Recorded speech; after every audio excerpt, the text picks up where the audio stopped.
Good evening, ladies and gentlemen. Thank you very much for coming, for braving the sauna that is New York today. I hope everybody's feeling good.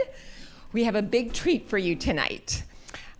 Once or maybe twice every generation, Hollywood gives us a beautiful married couple of artists who have the guts to confront the pressing issues of their time. In the 50s and through to the time that they left us just a few years ago, we had Ossie Davis and Ruby Dee. And for those who mourn the loss of those tall trees, we are comforted in the 21st century to have tonight's guests, the filmmakers Gina Prince-Bythewood and Reggie Rock Bythewood. I had the distinct pleasure and honor of working with these two brilliant creators on a different world. It was the dawn of their writing career and the dawn of their relationship, which it must be said was the worst kept secret in office romance history. It was obvious from the start, from the way they would confide in each other and come up with these brilliant ideas, that they were destined to be together and destined to make magic for all of us. They were idealistic. They were fiercely committed to examining the human condition through the specific lens of the African American experience in all its glorious variety. And in the last quarter century, they have lived up to this commitment in the most extraordinary ways, in all the beautiful television work that they've done, in the films that they have brought us. Gina's groundbreaking Love and Basketball. Yes, a classic. Reggie's beautiful screenplays for Get on the Bus and Notorious. His wonderful send-up of Hollywood, Dancing in the Dark. And their joint effort, which Reggie produced and Gina wrote and directed, Beyond the Lights. Fantastic film. And then the beautiful 10-part series on Fox that we are seeing the finale of tonight, Shots Fired.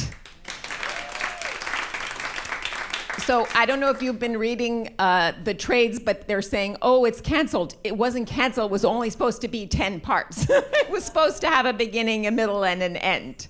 And so we're very fortunate to get this sneak peek of the final episode. And now I'm going to put on my Masterpiece Theater hat and give you a little, how many of you have seen it? Have you watched the series? Yes. But I'm going to give you a little thumbnail sketch of the backdrop for it. So we're in a small southern town in North Carolina, and a black policeman has shot and killed an innocent white teenager.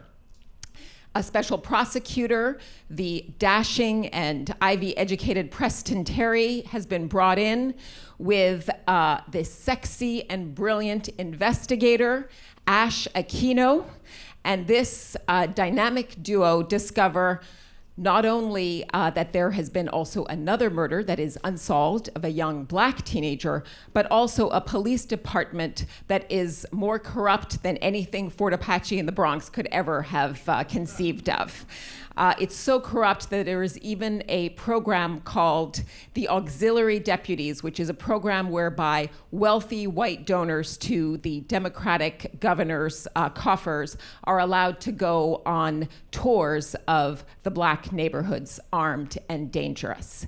So when this episode opens, one of the corrupt members of that department, Lieutenant Breland, has just been killed, just as he was going to be a witness at grand jury hearings. Many people wanted him dead. I am not Laura Linney, but this is Shots Fired, episode 10, Dancing in the Dark.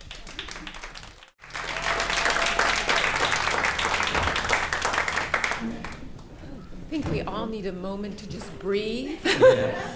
That's what that technical blip was earlier. It was the moment to digest all the emotion. It's an extraordinary piece. It really, really is. Thank you. And you could hear everybody loves Ash. She's our inner spirit guide. Right. And just Reggie Rock here directed the finale. Woo! So you were invited to create this piece by the head of Fox in response to the uprisings in Ferguson, which is a sea change from 25 years ago when we had the Los Angeles riots, and we were trying to do some programming around that, and we almost lost our jobs for it. Right. So to what do you attribute that change? I'm sorry, Susan, can I just interrupt for 1 second? It's just that some people came in late, and obviously we want you to see what you missed, but it's just very important for us. This is a sneak peek of the finale, and while we really want your support, it's very important that you don't put any of this on social. I naturally see some people filming this, but they usually live stream this, and they're going to hold this conversation till after the finale because we don't want to ruin it for people. So if you can just please, the new folks that came, and if you just be mindful of that, appreciate it. Yeah. Thank you. I'm sorry. No, that's a good reminder. Yeah. So. What changed? Obviously the country's changed, but it's still a shock, honestly, that Fox came to us wanting to do a project. It was, as you said, after Ferguson and what was going on in America, and they reached out to Imagine Television, to Brian Grazer and Frantic Halfel, and said, we'd like to do a show that's touching on what's going on in America, and do you know anybody that would be good with this? And I had actually just done a pilot with them, and so they reached out. And I don't think the word is ironically, it happenstance. Reg and I had been working on something more in the screenplay about this issue that really was dating back to the Zimmerman trial. Do you want to touch on that? This Sure. is very personal to you. Yeah. Your sons. So yeah. There's something I have to say about the LA uprising as well. But yeah, so 2013, when Zimmerman was found not guilty for second-degree murder Of Trayvon Martin, I was watching that verdict come in with my oldest boy, who was 12 at the time. And, he was pretty emotional. And rather than comfort him and say, hey, buddy, I understand, it's the first time I really talked to him man to man, I think, and pulled open a couple Emmett Till documentaries on YouTube, and we talked about the criminal justice system, how it's worked, how it's supposed to work, how it doesn't work, and really traced all of this back to 1955 when during the Emmett Till trial. And so we, as parents, we felt like, we want to make sure as parents we're not on the sidelines and really inform and educate. But then as artists, we didn't want to be on the sidelines as well. And it had been 25 years since we had really, as artists, participated in well, I don't know if that's true. I feel like a lot of our work has been. I'm challenging the system, if you will. But that really that got Gina and I talking about wanting to do something in this process, in this space. But I want to say something else about the LA uprising. And for those of you who came in late, Susan Fales was the executive producer and head writer of A Different World when Gina and I started. And by the way, supposed to be about you all. Well, by the way, I thought not that about the AARP I thought we did a really good job of hiding the romance. You didn't know. You come on. We all knew. That was the plot point we saw coming miles away. But what's interesting, before we were dating, when the uprising happened, I went to First AME Church. I didn't really know what I wanted to do, where to go, and I went to First AME Church trying to make sense of this whole thing. There were just like hundreds of people there, and just by coincidence, Gina was there too. Mm-hmm. And it was really, we didn't plan to meet there. She was there, I was there. And then I walked there when it was over. There was a couple of things that was said there, and I remember one thing that was said in particular. One of the leaders was trying to calm everybody down, he said, go home and read a book. I remember just feeling like, man, like that's not gonna get it, you know, and walked Gina to her car, and as I walked into her car, things had already started to pop off, and you know, she went her way, and I went my way. But it's really interesting because we didn't plan this. I think if we had known, we would have planned it this way. But hour 6 was the hour that we dealt with an uprising in our storyline, and it was the same week of the 25th anniversary of the because there's an uprising in the series. Yeah. So you did an enormous amount of research. You Yes. spoke to Ray Kelly, who was our former police commissioner here in New York. You spoke with Eric Holder. You also spoke with the mother of Oscar Grant, who's the young man who was killed at BART station, Fruitvale Station. Right.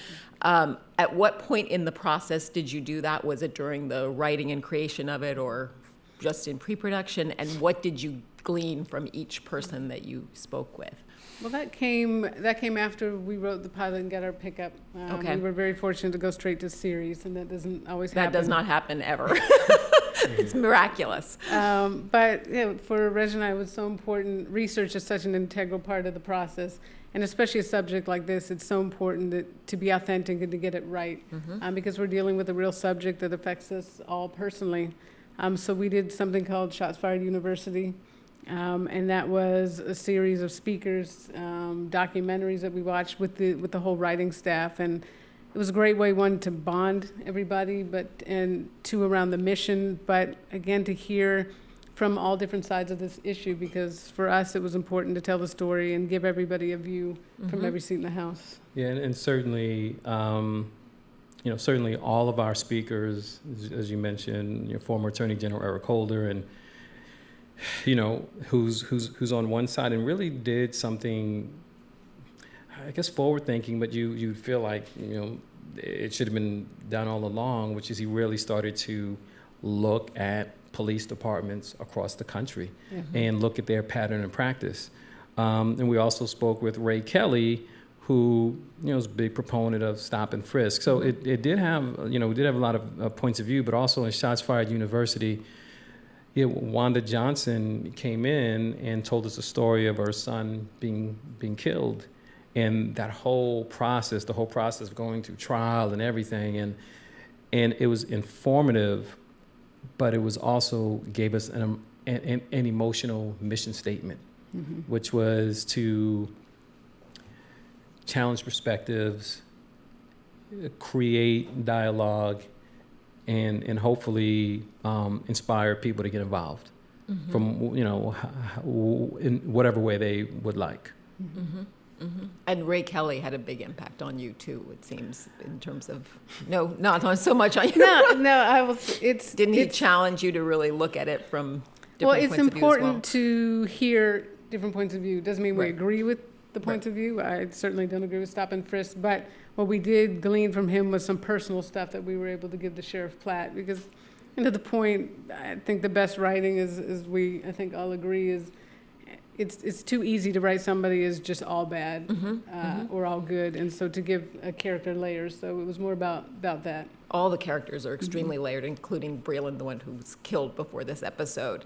Where did Ash Aquino come from? There's a wonderful interview that you did with Time magazine where you said all of your scripts begin with an image. And you had an image of a woman standing outside a house watching another woman mother her child, and she's got a gun in her hand. And of course, Ash Aquino, played by Sanaa Lathan, is in a big custody battle. Where did she come from, this mad woman? And should your husband be worried?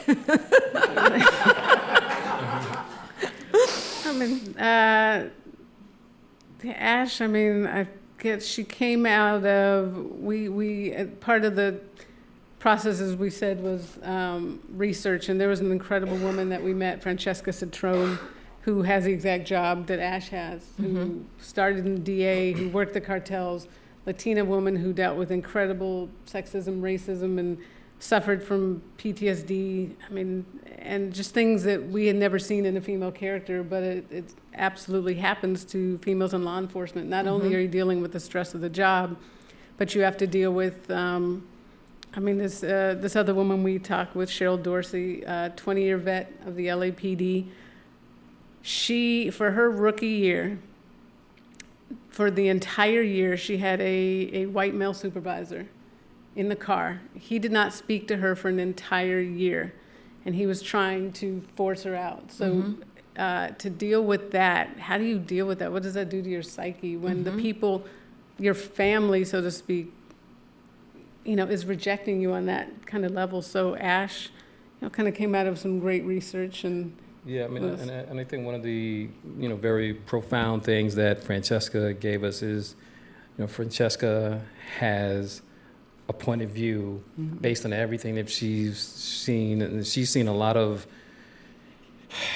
very disturbing things in her job, and she has a point of view that people are born bad, and that they need to be taught to be good, and we can debate that, but to have that point of view as a character, like, wow, like what happens if we give this character that point of view?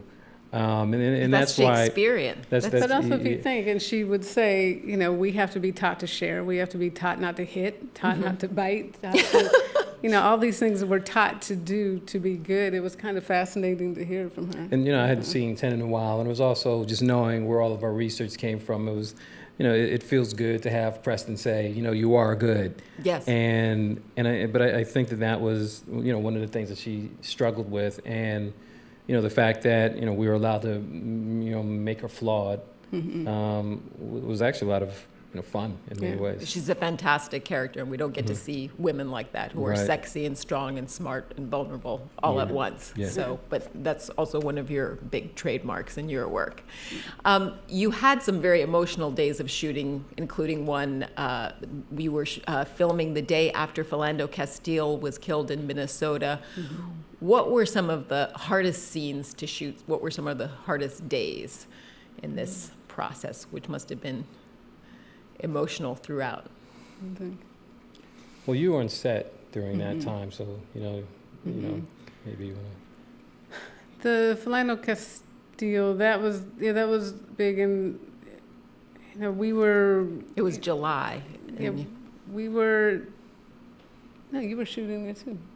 Well, I came, like right after that. I wasn't on set, but. Yeah, it was hard on everybody. We had an incredibly diverse crew, and everybody came in that day, and our first AD, a woman named Sean Pipkin, like, she could not start the day. She was crying, and the first AD, it's your job to keep everything moving and get the day started, and she just had to gather everybody. She gathered the cast and crew into a big circle and said a prayer and really grounded everybody in why we're doing this. And if you talk to the actors, they really speak to how important that was. But it was very hard on Mac Wilds, who plays Beck the cop. Who shoots the white teenager, yeah. Because the day that scene was shot, that he shot him, is the day after Philando. So it was very hard for Tristan Mac to even put on the uniform at that point. And he had to be consoled and talked to about, again, the mission and why we're doing this. In terms of art spilling into life, you were telling me something exciting about how these shows may be used to train. Well, yeah, we've certainly approached by someone. I'm not sure if I should say his name at this point while he's putting it together, but someone who's a former police chief and has worked in government and felt that shots fired could be used as a training tool for police officers. And so that was, I don't know, it was unexpected, and but feels, we hope it comes together, and that would be great. Certainly what we want to do with Shots Fired is entertain, but you talked about in the beginning that we were idealistic, and I think that's the hardest thing that you want to fight and maintain in your career, is this level of idealism. And when you're really idealistic, you leave yourself out to get hurt more. But I don't think we know any other way to do it. So we were really like, let's change the world, and we still have that at our core. No, and Gina has said that she believes that art can change the world, and it is here to show us what life can be, and that's that beautiful final image of the possibility of those two boys if they hadn't been killed. It's Right. beautiful. What do you tell your boys to give them hope? You've given them the talk on how to deal with law enforcement, but you're raising two sons. What do you tell them to give them hope in this world? That's a tough one. Oh, I have an answer. I just wanted to see Oh, go what for you it. were going to say. That's a good husband. Now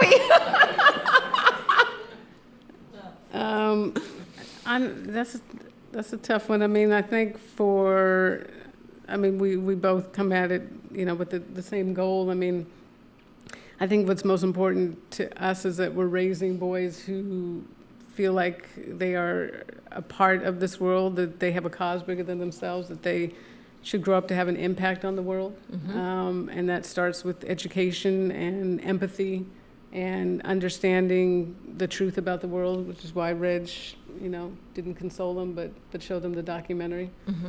What else do we tell them? Well, I mean, I'm of the opinion, I think our boys do have hope. And I think that's one of the great things about, kids. I mean, we have our youngest son who, is really convinced that he's going to be playing for the Yankees. And I want the Dodgers. which work. But I love the fact that the 13-year-old still feels like there's like nothing I can't do. And, you don't have to work really hard to foster negativity. It's just like there. Walk out the door, even sometimes at home, the kids are going at each other. And you really have to just foster this sense of belief that you can have an impact, that one voice can change the world and can make a difference. And so I think on most days they believe that, and we, continue to encourage that. And but as you said, we do, have a mandate in our house, which is to have a cause bigger than yourselves, and they hear that from us quite a bit. Well, you named them Cassius and Toussaint, so right, I mean, they're carrying history on their backs. These boys better do something with their lives. You worked with the incredible Jonathan Demme. He directed one of your episodes, the late great Jonathan Demme. What can you tell us about that beautiful director and creator of film? This is probably one of his last works, the episode of yours that he directed. You go. You go first. It's still fresh. Yes. But it was a gift to be able to know him for the short time that we did. We wanted him from the outset when we knew we were going to do this show. We wanted him to be a part of it, so respect his work. And, he's a man, certainly after Philadelphia and on, that, he wanted his work to have an impact on the world. And he came aboard, we had a couple conversations with him, and it took a little bit of cajoling, but he came aboard. And to be able, you look at a director and you wonder, why does this guy or this woman get Oscars? And can you notice a difference? And we noticed a difference immediately in the pre-production process of how organized he was, how prepared he was, and how passionate he was. He just brought everybody up and to his level. He was the oldest person on set and had absolutely. No, I mean it's really shameful. Like he's in his 70s and has more energy than any director I've ever worked with. And Gina talked about his research. It's really interesting because a lot of people, they might read a book or do some research and they really feel like they're bringing their A game with research.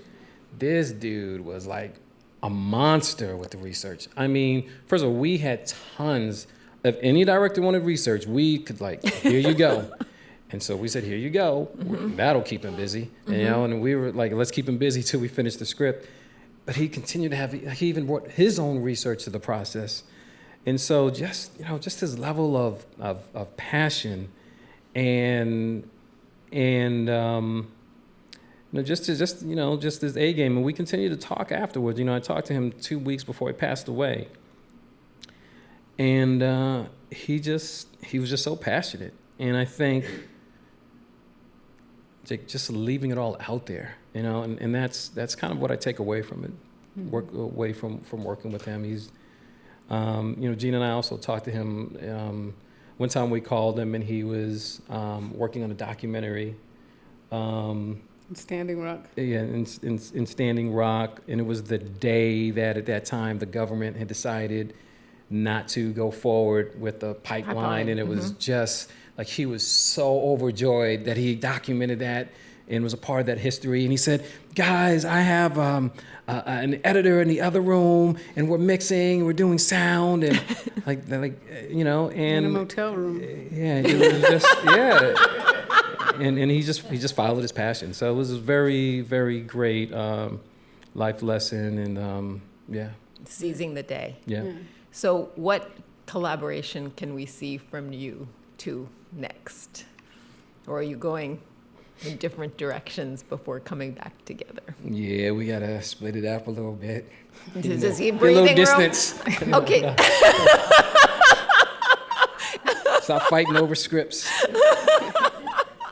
I mean, this was the most collaborative thing that we've ever done, but Yes. we collaborate, and it started on a different world. You kept putting us together to... I'm the Yenta. But it started there in terms of, he was a staff writer, I was an apprentice, so I got to write scenes, he got to write scripts, but we'd help each other back then, and it's never stopped. So even if we're doing something separate, we're still helping each other. Now we've actually made it official and have production company Undisputed Cinema, and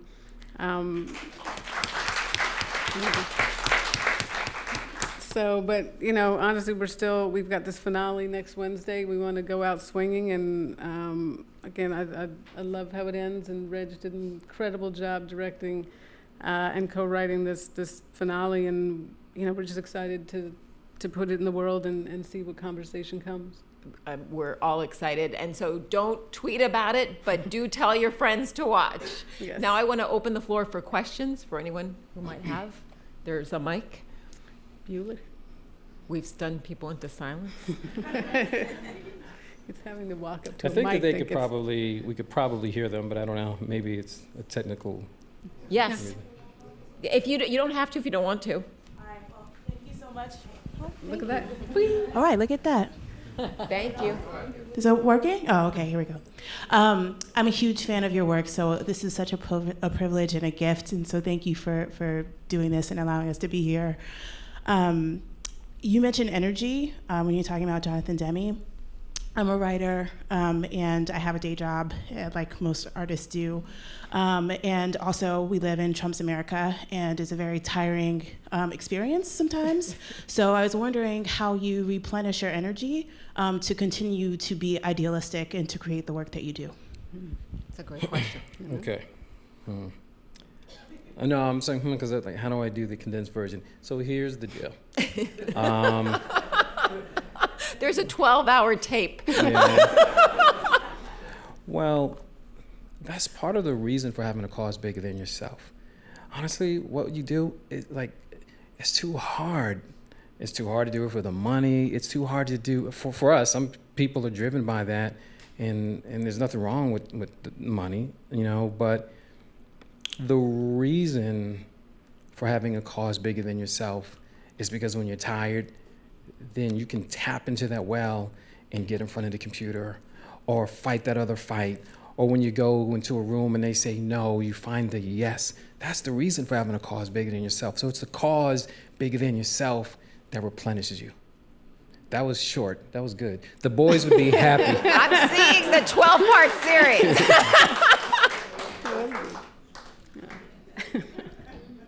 Hello. Oh, okay. Hi, thank you. I love the show. So thank you for clearing up that this wasn't canceled, because that was all in the trades. So with that, since this is done so well to me, would you guys consider doing like another 10-episode of story like this? I've been, we came in to do a limited series that had beginning, middle, and end. That was exciting to us. We thought that was, we're audience also. We watch TV. We like to know that there's an ending to it. And And for us, we honestly looked at it as a 10-hour film, and to be able to tell the story over 10 hours. It is the nature of their job that they could go to different places, Ash and Preston, as part of the DOJ. So we know how we could continue it. As of right now, Reg and I both have films, but it's something, that we feel like we may want to explore in a year, year and a half. The actors loved it. It was a great experience for everybody. Fox was tremendously supportive in the fact that they put this on the air. I don't know of any other network that would do it. So we'll definitely leave it open. But we are proud of the 10 that we put up. We want more love scenes between them. So you have to bring them back just so. Yes, Miss Kelly Goff. Hi. This is such an honor and a privilege, and I'm a writer as well, but mainly here as a fan of Susan and of yours. But the question I wanted to ask is, I've written for television as well, and I grew up as a huge fan of Different World. It's one of the reasons I became a writer. Mm-hmm. And what I wanted to ask, though, is there seems now to be a lot of pressure to push people who are writers towards television and away from film. At least I've experienced that, and I've heard that from other kind of up-and-coming writers, I guess, because there seems to be so much business in the realm of television. And I loved Beyond the Lights, and you both seem to have such a balance in terms of the two different formats. Mm-hmm. So I was wondering if you could talk a bit about how you decide where you're going to spend your energies and what advice you could kind of give to other writers or talking points we could give to our agents about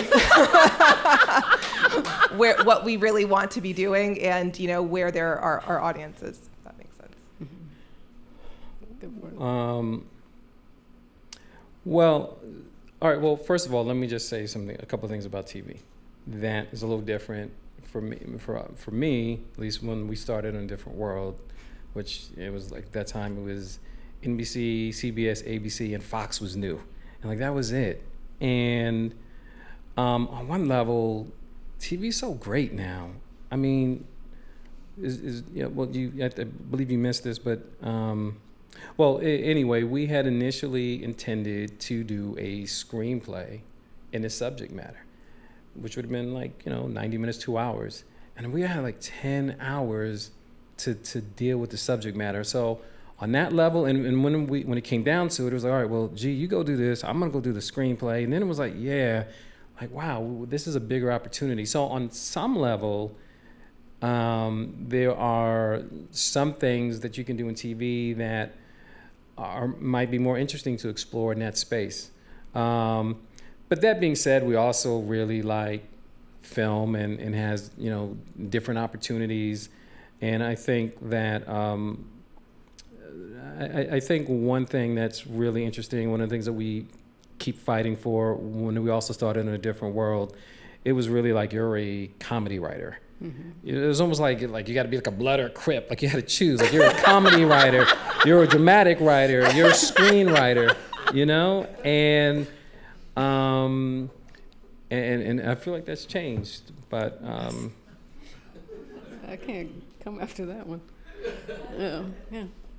Well, I mean, but to help her out a little bit. I mean, you're very insistent on.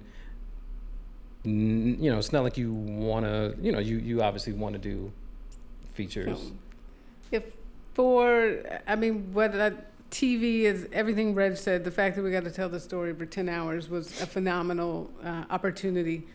And the fact that we're reaching 3.5 million people every week, that's incredible. But there is also something to sitting in a theater, looking at these images 40 feet high, enveloped by an audience that's all feeling the same thing at the same time. That is something that's, I just love the bigness of film. And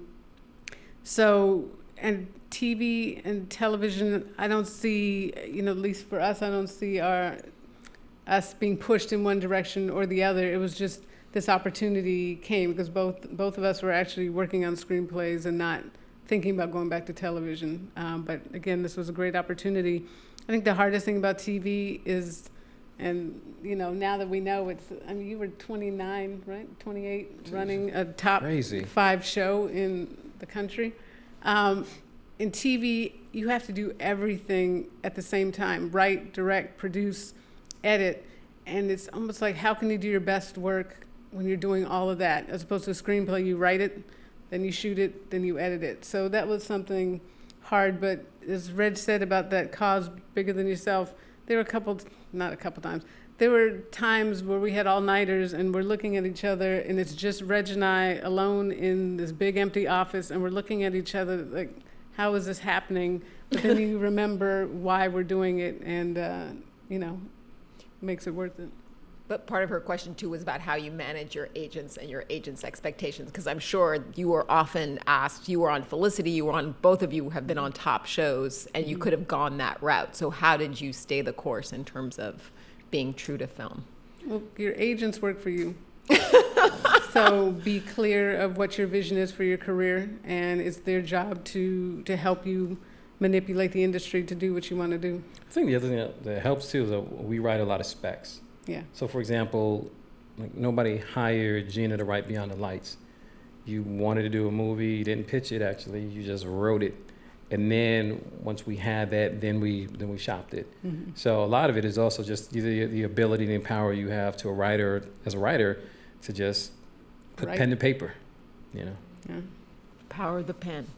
Yes, and I think this is going to have to be our final, because otherwise we're overstaying our welcome at the green space. First, well, my name is Pamela, and first I just want to share one of my favorite quotes about gratitude. It's very short. It just says, I would maintain that thanks are the highest form of thought, and that gratitude is happiness doubled by wonder. I'm so grateful to be here tonight and to have witnessed your work over the years. I'm in wonder every time I see the images, the beautiful images, the truth, the honesty, my people on the screen, the power of your work. It just really overwhelms me. And I just want to say thank you. That's it. Wow, thank you. Thank you very much. Thank you. Susan, I know you said we have to wrap up. Can we just give a shout out all the way from the Boogie Down Bronx, moms in the house? Yay! Just stand up, Mom. There you Where go. was Bravo? That was very important. We could not have left without that. Yes, sir. Thank you for giving the world this beautiful man. And do you not have the best daughter-in-law on the planet? And you can thank me for that, because I put them together. You did put us together. Thank you so much for this beautiful gift Thank you. Susan. to Thank you, America. guys. Thank you.